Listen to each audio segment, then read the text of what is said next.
It's another race day. And today we're back at one of our old favourites, a No Walk in the Park 5K in Chesterfield. And the lady lining up in front of us in the Hallamshire Harrier vest is Hattie Archer, the former British record holder over the 3,000 metre steeplechase. No guess who's going to win the female race today. Today it's me wearing the Insta360 on my cap, and John will take some shots with the GoPro. And as this race is in kilometres, so are the stats. For reference, Dawn is in the red and black vest here. The lady in the Penistone vest is our friend Jill, out for some points in our club championship. We didn't decide to go to this race until the evening before. However, we do enjoy racing, and in this video we're going to take you through 5 reasons why we enjoy racing. So keep listening, see if you agree with our reasons for racing, and if you think we've missed any out, then please add them in the comments below. So in terms of this course, it's broadly a 4-lapper. You do 1 short lap of this cricket field and then 4 larger laps. For a bit of context, I ran 21:22 at the British Masters 5K 6 days previous to this race, and I was hoping to run somewhere in the high 21s today. But the 22-minute pacer has already got a little bit of a gap on us as we crest round the back of the cricket pavilion. So for some pace context, in order for Dawn to run in the 21s, that is to beat 22 minutes, she needs to run an average of 4 minutes and 24 seconds per kilometre. Now this is a slightly undulating course, we've just come up a slope, so we're running slightly slower than that pace at the minute, but there will be parts of the course she's running faster, parts of the course she's running at goal pace, and then more parts where she's running slow. We can see the pace coming down into the low 430s at the minute, so we're looking for an average of around 424 minutes per kilometre. So reason number 1 why we love racing is because we love the variety of courses that are out there. That's right, when you run regularly like we do, in fact running every day, you do find yourself going on the same training routes, and when you are running at this time of the year and you're coming home from work and you're running in the dark, it really can get quite soul destroying. So we love nothing more on a weekend than going to a different parkrun, or in this case a different race, running on a different course in a different town, and we are very fortunate that our journeys on this channel take us to races all around the country. Off the top of my head, in the last couple of years, we've raced in Somerset, we've raced in Dorset, we've raced in Essex, we've raced in Norfolk, we've raced in Suffolk. Any others, Dawn? Well, Wales, of course, and Cheshire. As well as parkruns in Devon and around the country, Lincolnshire, Nottinghamshire. And another thing we really enjoy when we go to different places, there's often somebody or groups of people who will come up and say they watch the channel. In fact, one of the most surreal things is to start line of a race or park run, and somebody says, I was just watching you last night running at such and such. So we'll just jump forward to the point where we're coming up to the first kilometre. If you look closely on the left, they have all the kilometre markers. There's number 4, number 3, a number 2, and number 1, and we're through in 4 minutes and 20 seconds. So 4 seconds inside that 22-minute cutoff. How are you feeling at the minute, Dawn? Don't ask. Actually, I feel like a woman who did a race 6 days ago. And a double run the day before. So at this point in the course, we're just at the bottom of the park. Now we are coming to a slope which we have to go up 4 times. It's not too much of a hill. It's not really a hill. As I say, it's more of a slope. But if you look on the right-hand side, you'll see the elevation going up from 1%, 2%. For some reason, it jumps down to 0, -1. Now up to 3. I think by the top of the slope, it gets to around 6 or 7%. You can see that on the right-hand side there. May not feel like a hill to you, John, but the 4th time round, it certainly feels like a hill to me.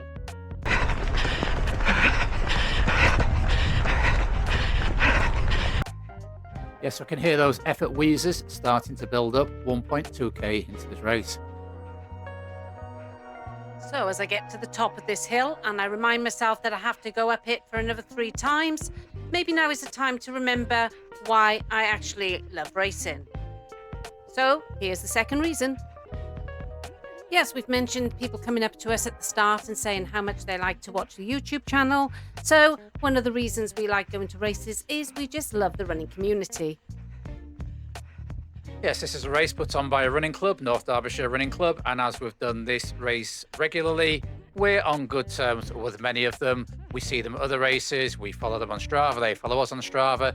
So by doing this race and other races around the country, it's broadened our running community. Well, that's a fantastic thing, because runners in general are such positive people. They're the people who get out of bed in the morning and battle through the hail and the wind and the sleet because they've got a run to do on their programme. They are the people who put on races like this, who give something back to the running community, who grow grassroots sport around the country. And that's just the people we know. There's many people that go to these races that we don't know. But what's good is that you can actually run in a group. You feel like everybody is aiming for the same thing. We're all trying really hard. And you have people to work off, people you race. They don't even know you're racing them. But sometimes it's just good to have all these people around you. It makes running so much easier at times and so much more fun. Although at present there is no one in immediate sight to chase down, but that will change as the race unfolds. I think we're still tracking for around a high 21, around low 22 minutes at present. Short footwear interlude, you can see Dawn is wearing the Puma Deviate Nitro Elite 3s, a fine running shoe. And look at these snazzy club socks.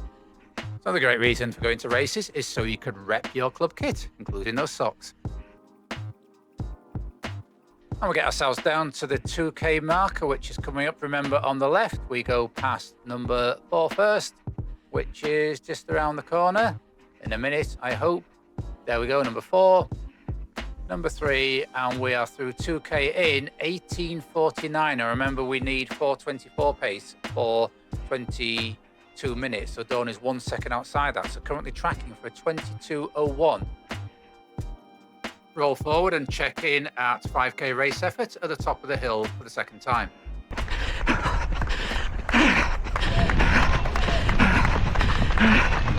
Dawn living her best life there on a Saturday morning.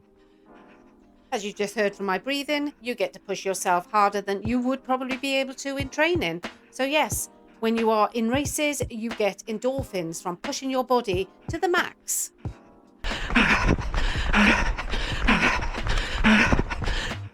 Yes, just hear Dawn stocking up on those endorphins. Just as well as the endorphins at the end of the run, you get a sense of achievement of having pushed yourself hard. Now, as we said, this is not an A race for Dawn. It's very much a C race, yes, one we decided that we're doing the evening before. So it's not about achieving any particular time, although we know we're hovering around the 22-minute barrier.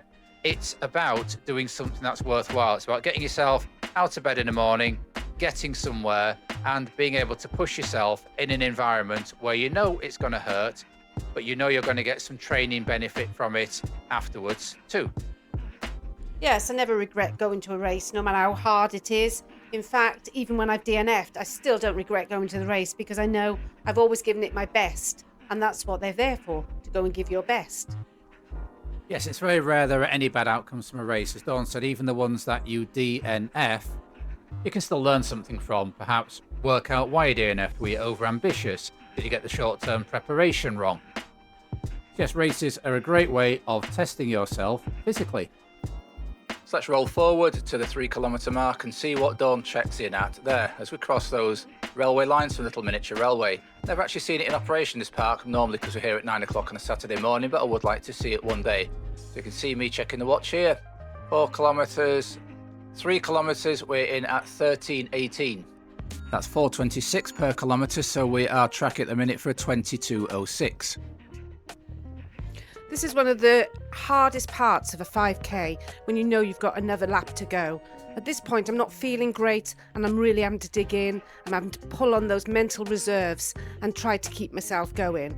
When it's not your day, that's when you have to look inside yourself and think, come on, you can do this. And you pull on that mental strength that you've built up of years of running.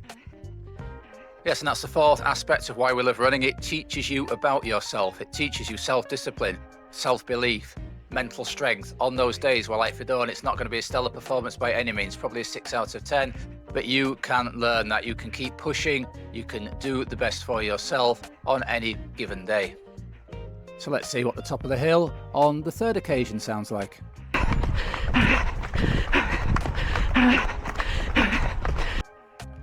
Getting real now, isn't it, folks?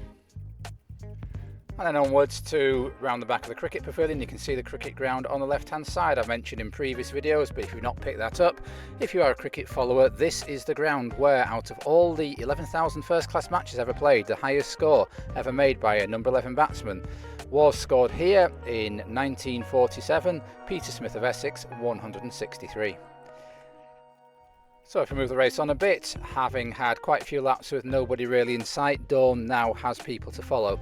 The first and second place have now lapped her, but there are people in sight. She can make an effort in the final, well, 1.2k now, to chase people down. You can see she's being encouraged by me just to slightly pick up the pace. I am realising that she is a few seconds outside of breaking 22 minutes, so anything we can do in this final lap and a bit to get her under that mark, let's try and do it.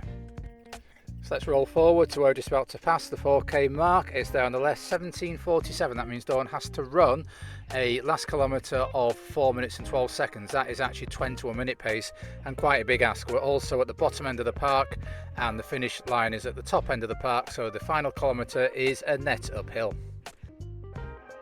So the fifth and final reason we love racing so much is that you can divide your races into A goals, B goals and C goals, and even carry on through the alphabet if you so desire. This is very much a seagull race. As I say, we didn't decide until the night before we're doing it. We're looking for parkruns, and we realised this one was on. We've not been for a few months, so we love to come. In a seagull race, you can test out different things, different fueling strategies. It may be that you think you're trying bicarb and don't want to leave it to your A-goal race and things go horribly wrong, so you can test it out at a seagull race. I first tested bicarb out actually at a parkrun and it worked rather well. So let's just tune in to hear Dawn at the top of this hill for the fourth and final occasion.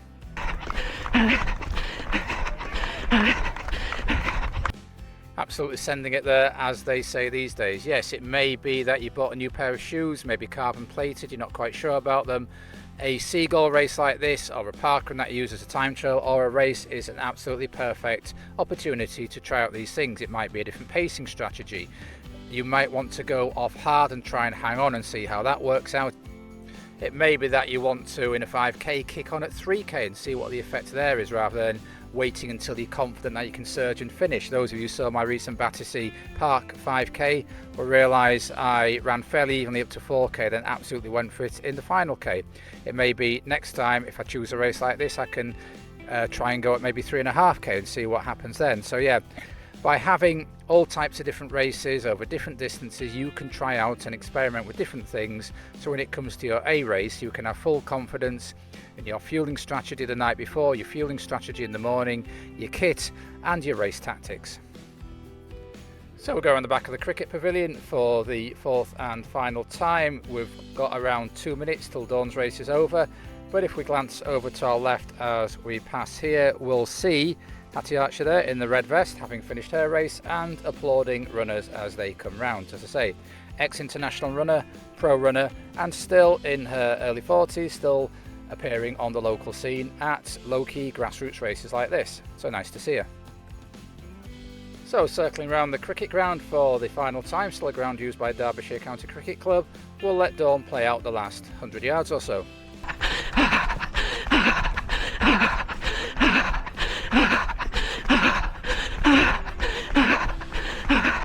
Remember folks, this is a video about why we love racing, so come on Dawn, give it full send, right until the final step. And with a little bit of time lag on the clock, we've just gone over 22 minutes. I think the official final time for Dawn was 22 minutes and 10 seconds. A job well done. Not the fastest day ever, but all those reasons we have stated about enjoying racing were on display today. Another great visit to Queen's Park in Chesterfield for the No Walk in the Park 5k. So I hope you enjoyed this video, and please tune in to see our A, B and C goal races coming up for the rest of 2025 and into 2026. So until next time, keep on keeping on. Keep on keeping on.